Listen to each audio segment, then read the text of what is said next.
Hello guys, আসসালামু আলাইকুম। তোমরা সবাই কেমন আছো? আশা করি আল্লাহর রহমতে তোমরা সবাই ভালো আছো, আমিও ভালো আছি।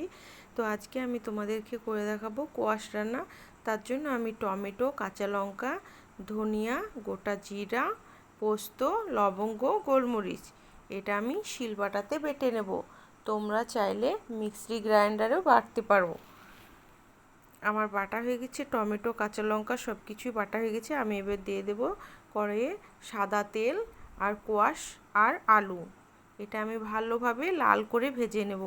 ভাজা হয়ে গেছে, আমি ওই কড়াইয়ে দিয়ে দেব সরিষার তেল, গোটা শুকনো লঙ্কা, তেজপাতা, গোটা জিরা আর কালো জিরা, দিয়ে দেব পেঁয়াজ কুচি, আর দেব আগের থেকে বেটে রাখা মশলাটা। তারপরে দেব টমেটো আর কাঁচা লঙ্কা। তারপরে আমি দিয়ে দেব আদা রসুন পেস্ট।